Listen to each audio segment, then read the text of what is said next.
Existem pessoas que acumulam milhões e morrem vazias por dentro. Existem outras que, mesmo com pouco dinheiro no bolso, irradiam uma prosperidade que você pode sentir apenas estando perto delas. A diferença entre esses dois tipos de pessoa não está na sorte, na herança ou nas oportunidades que tiveram. A diferença está em algo muito mais profundo e poderoso. Napoleon Hill passou 25 anos de sua vida entrevistando os homens mais ricos de sua época: Andrew Carnegie, Henry Ford, Thomas Edison. Ele queria descobrir o segredo por trás de suas fortunas colossais. Mas o que Hill encontrou foi algo que nem ele esperava. Os princípios que esses magnatas seguiam eram exatamente os mesmos que estavam escritos na Bíblia há mais de 3.000 anos. Você sabia que Salomão, o homem mais rico que já existiu, deixou pistas específicas sobre como acumular riqueza de forma sustentável? Que José do Egito aplicou estratégias financeiras que salvaram não apenas sua família, mas nações inteiras da fome? Que Abraão usou princípios de networking e parcerias que transformaram um nômade em um dos homens mais influentes de sua época? Mas aqui está o problema. A igreja moderna separou espiritualidade de prosperidade material como se fossem inimigas. E o mundo secular separou o sucesso financeiro dos princípios morais, como se um anulasse o outro. Resultado: temos pessoas espiritualmente ricas, mas financeiramente quebradas. E temos pessoas materialmente prósperas, mas espiritualmente vazias. E se eu te dissesse que essa separação é uma mentira? Que existe um caminho onde prosperidade material e riqueza espiritual caminham juntas, se fortalecendo mutuamente? Um caminho que os patriarcas bíblicos conheciam e que Napoleon Hill descobriu nos magnatas do século XX? Napoleon Hill não era apenas um escritor motivacional. Ele era um investigador obsessivo da mente humana e dos padrões de sucesso. Quando Andrew Carnegie, o homem que construiu o império do aço americano, o desafiou a descobrir a fórmula do sucesso, Hill aceitou uma missão que consumiria décadas de sua vida. Ele entrevistou mais de 500 milionários da época, analisou suas estratégias, seus fracassos, suas mentalidades. O resultado foi uma descoberta surpreendente. Todos eles, conscientemente ou não, seguiam princípios que já estavam registrados nas Escrituras Sagradas. Mas Hill foi além. Ele percebeu que esses homens não eram apenas ricos, eles eram prósperos em múltiplas dimensões. Tinham saúde, relacionamentos sólidos, propósito de vida claro. Eles haviam descoberto algo que a humanidade sempre soube, mas que foi se perdendo com o tempo: que a prosperidade verdadeira é holística, abrangendo corpo, alma e espírito. As Escrituras nos dizem em 3 João 1:2: Amado, desejo que te vá bem em todas as coisas e que tenha saúde, assim como bem vai a tua alma. Perceba a conexão direta entre prosperidade material e espiritual. Deus não quer seus filhos na miséria.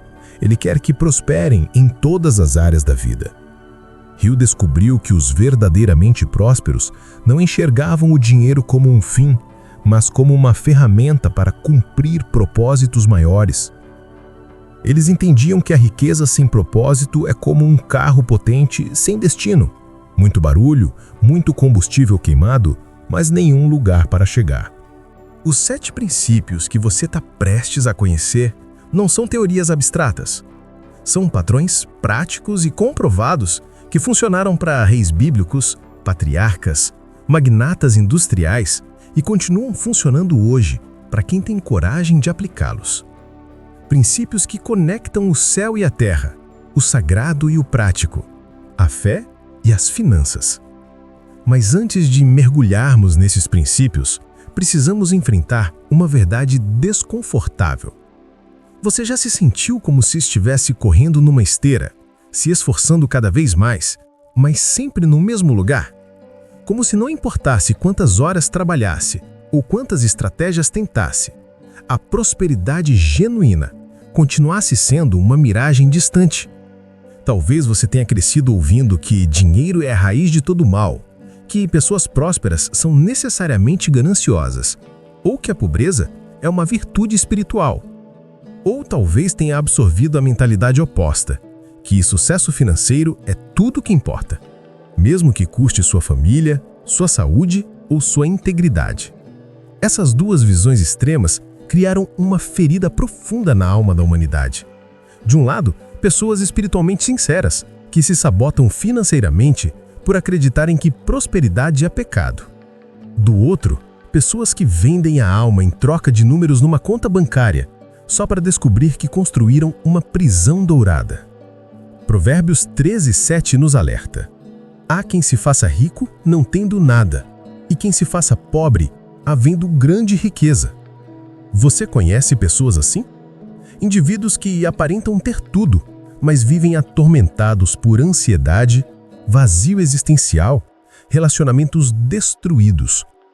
E conhece outros que, mesmo com poucos recursos materiais, transbordam paz, propósito e influência positiva. A verdade é que a maioria das pessoas está travada numa batalha interior entre o que acredita sobre dinheiro e o que realmente deseja para sua vida. Essa guerra interna é como tentar dirigir com freio de mão puxado. Muito esforço, pouco progresso, e o motor da vida superaquecendo. Mas e se existisse uma terceira via? Um caminho onde prosperidade material e riqueza espiritual não apenas coexistissem, mas se potencializassem mutuamente? Deixe-me contar sobre Maria, uma mulher que conheci há alguns anos. Ela trabalhava 12 horas por dia numa fábrica, sustentava 3 filhos sozinha e ainda encontrava tempo para ajudar vizinhos em dificuldades. Apesar das circunstâncias difíceis, Maria tinha algo que muitas pessoas prósperas não possuem: uma paz interior inabalável e uma capacidade extraordinária de enxergar oportunidades onde outros viam apenas problemas. Certo dia, Maria percebeu que muitas mulheres da comunidade precisavam deixar os filhos sozinhos para trabalhar. Em vez de simplesmente lamentar a situação, ela viu uma oportunidade. Começou cuidando de 2 crianças em casa enquanto seus próprios filhos estavam na escola. O cuidado que oferecia era tão excepcional, baseado nos valores bíblicos que ela aplicava na criação dos próprios filhos, que logo outras mães começaram a procurá-la. Em 2 anos, Maria tinha uma creche licenciada funcionando na própria casa. Em 5 anos, havia expandido para um prédio próprio e empregava 6 pessoas da comunidade. Hoje, 15 anos depois, ela é dona de uma rede de 3 creches, tem uma reserva financeira sólida e ainda mantém o mesmo coração generoso de sempre. O que diferenciou Maria não foi sorte, conexões ou capital inicial. Foi sua capacidade de enxergar necessidades reais e respondê-las com excelência, sempre guiada por princípios sólidos. Ela entendeu intuitivamente algo que Napoleão Hill sistematizou: prosperidade genuína nasce quando você resolve problemas reais de pessoas reais usando os talentos que Deus lhe deu. Maria aplicou sem saber vários dos 7 princípios bíblicos de riqueza. Ela teve fé em suas habilidades, persistiu diante das dificuldades, serviu sua comunidade com excelência e reinvestiu seus ganhos para ampliar seu impacto positivo. Sua história ilustra perfeitamente como esses princípios funcionam na vida real, transformando circunstâncias adversas em oportunidades de prosperidade genuína. O primeiro e mais fundamental desses princípios é algo que Napoleão Hill chamou de fé aplicada, mas que as Escrituras revelam com uma profundidade ainda maior. Não estamos falando de uma fé passiva, que simplesmente espera que as coisas aconteçam. Estamos falando de uma fé ativa, que visualiza resultados específicos e age consistentemente para materializá-los. Hebreus 11:1 define fé como o firme fundamento das coisas que se esperam e a prova das coisas que se não veem. Perceba que fé, biblicamente falando, não é esperança vaga, é certeza de resultados ainda não manifestados. É a capacidade de ver o invisível e agir como se ele já fosse real. Os magnatas que Hill estudou tinham essa característica em comum. Eles conseguiam visualizar seus objetivos com clareza cinematográfica e mantinham essa visão viva, mesmo quando toda a evidência externa apontava para o fracasso. Thomas Edison visualizou a lâmpada elétrica muito antes de conseguir fazê-la funcionar. Henry Ford enxergou carros nas mãos de pessoas comuns numa época em que automóveis eram luxo para pouquíssimos. Mas aqui está o segredo que poucos compreenderam. Essa fé não era apenas confiança em suas próprias habilidades. Era fé numa fonte maior, numa inteligência superior que governa o universo e deseja o bem de seus filhos. Eles entendiam que não estavam sozinhos na jornada rumo à prosperidade. Quando você desenvolve fé aplicada, algo extraordinário acontece em sua mente. Você para de ver obstáculos como muralhas intransponíveis e começa a enxergá-los como quebra-cabeças interessantes esperando para ser resolvidos. Sua energia mental, que antes se dispersava em preocupações e dúvidas, se concentra na busca de soluções criativas. Essa transformação mental é o fundamento sobre o qual todos os outros princípios se constroem. Sem fé aplicada, técnicas e estratégias são apenas conhecimento morto. Com ela, mesmo os recursos mais simples se multiplicam de forma extraordinária. O segundo princípio é o que Napoleão Hill chamou de mente mastermind, mas que a Bíblia revela através da sabedoria de Salomão sobre parcerias e alianças estratégicas. Eclesiastes 4:12 nos ensina: "E se alguém quiser prevalecer contra um, os dois lhe resistirão, e o cordão de 3 dobras não se quebra facilmente." Salomão compreendeu que a força individual tem limites, mas a união estratégica multiplica exponencialmente o potencial de cada pessoa.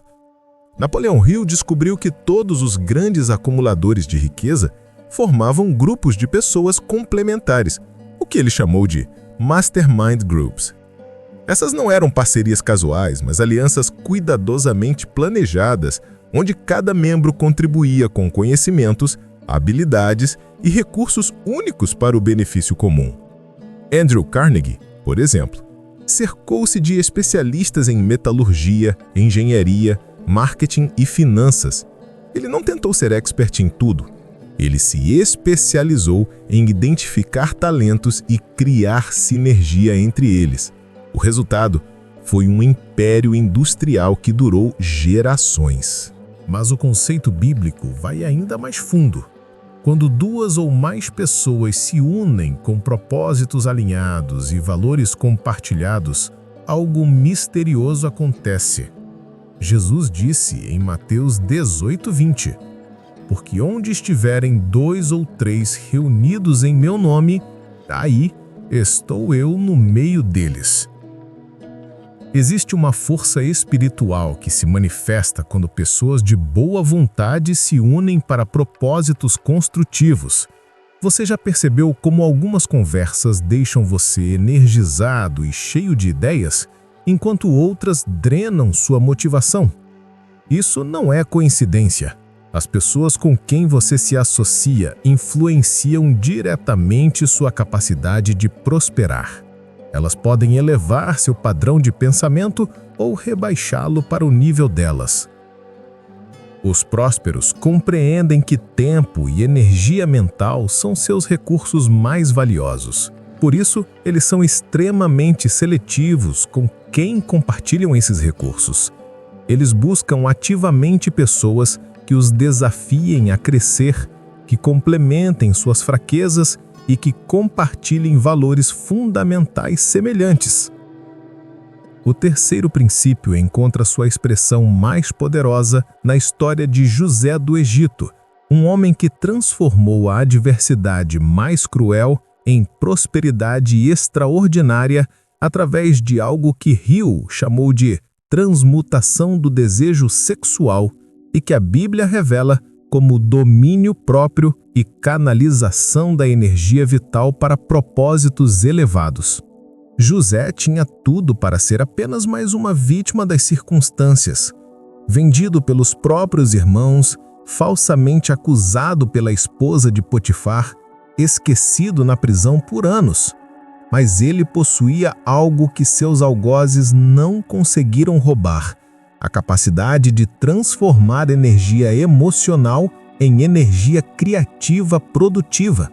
Quando Hill estudou os padrões dos homens mais prósperos, descobriu que todos tinham uma característica em comum.